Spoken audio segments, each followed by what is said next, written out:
그들이 예루살렘에 가까이 가서 감람산 벳박에 이르렀을 때 예수께서 두 제자를 보내시며 너희는 맞은편 마을로 가라.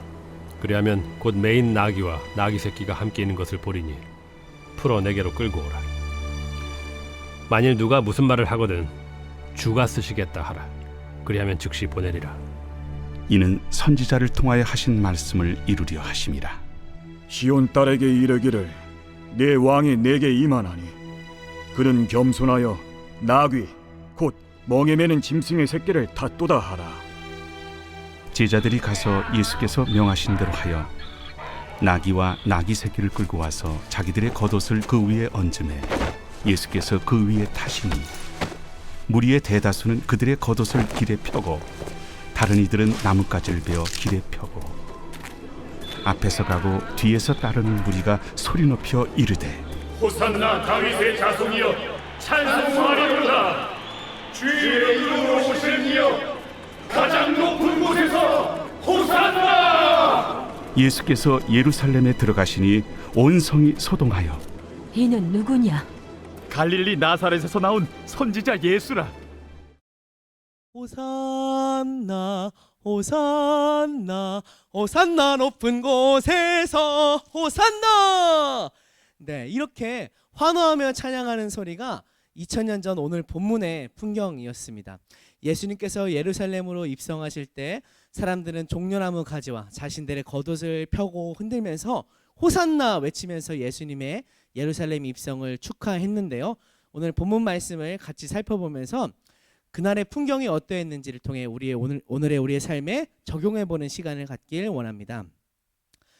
먼저 3절에서는 주가 쓰시겠다 하라라고 말씀하고 있습니다. 예수님께서 제자들을 이제 한 마을로 보내시면서 묶여있는 나귀와 나귀 새끼를 가져오라고 하죠. 그때 누군가 만약에 그거 왜 가져가는 거예요? 라고 묻는다면은 주가 쓰시겠다라고 전해 주라고 합니다. 그러면 그 사람들이 보내줄 것이라고 하죠. 마태복음이 아닌 다른 복음서에서는 실제로 그 일이 그 대화가 오고 갔음을 보여줍니다. 저는 주가 쓰시겠다 하라는 이 말씀을 보면서 과연 나는 주님이 쓰시겠다고 할 때 내어드릴 준비가 되어 있는가라는 것을 묵상하게 되었습니다. 주님 앞에서는 아깝고 포기하지 못할 것이 없어야 하는 줄로 믿습니다. 내가 가장 좋아하고 아끼고 사랑하는 것일지라도 주님이 그거 멈추세요. 그거 멈추라라고 말씀하신다면, 그거 나에게 바쳐라, 나에게 가져와라라고 말씀하신다면, 나를 위해 사용하라라고 말씀하신다면 우리는 아낌없이 주님을 위해 드리는 자가 되어야 할 줄로 믿습니다.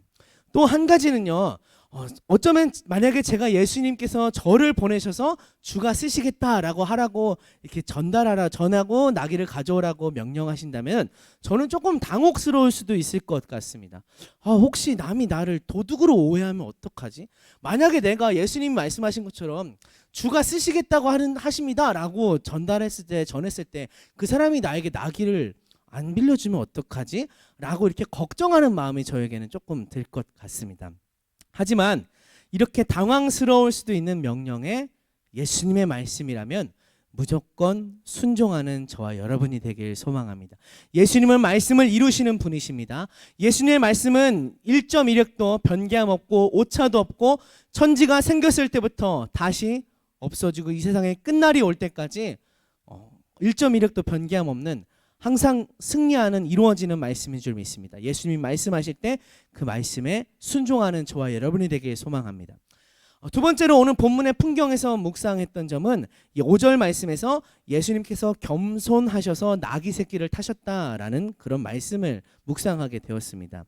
예수님께서는 선지자를 통하여 주신 말씀을 이루시려고 겸손하여서 나귀를 타셨다고 말씀하셨는데요.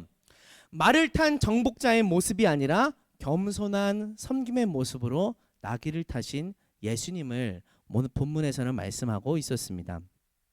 그런데 저는 본문에서 단지 예수님께서 겸손한 모습으로 오셨다는 것에 초점을 두게 된 것이 아니라 어떻게 본문에서 사람들이 그렇게 그냥 흔한 나귀를 타고 오는 예수님을 보면서 환호하고 왕이 오셨다고 하고 호산나라고 외치면서 찬양할 수 있었을까가 궁금했습니다.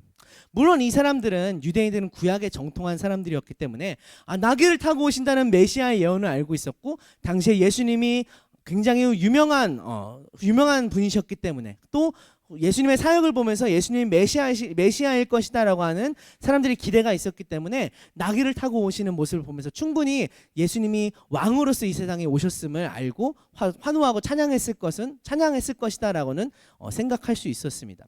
그런데 과연 그 사람들 중에 내가 속해 있었다면 흔하디 흔한 나귀를 타고 가는 저 초라한 나그네의 모습을 보면서 나는 그를 나의 왕이라고 고백하고 그의 앞에서 호산나라고 외치며 찬양할 수 있었을까라고 스스로를 좀 돌아보게 되었습니다. 우리는 때로는 겸손한 모습을 보고 겸손하게 스스로 낮아지는 모습을 보고 그것은 부족한 것이라고 여기고 그것은 남 앞에서 부끄러운 일이라고 여기고 내가 추구하지 말아야 될 것이라고 여기기 때문입니다.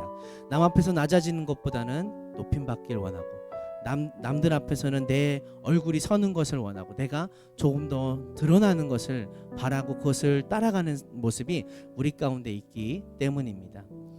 과연 나는 겸손하게 나귀를 타고 오시는 예수님을 나의 왕이라고 인정하고 고백할 수 있었을지 가만히 말씀 앞에서 돌아보고 묵상하게 되었습니다.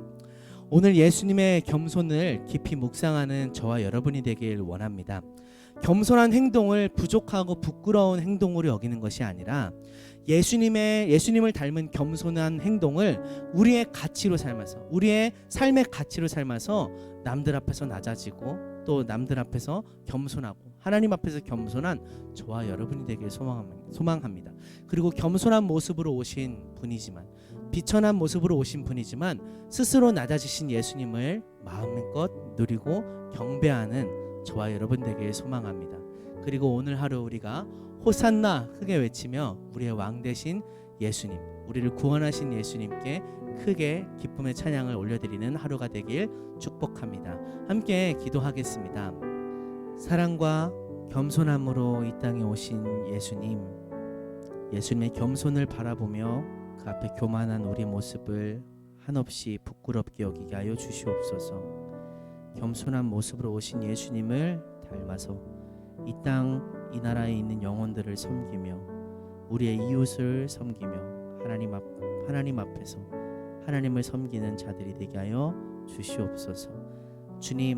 주님께 기쁨의 찬양 크게 올리길 원합니다. 우리 삶 가운데서 찬양 받아 주시옵소서. 예수님의 이름으로 기도합니다.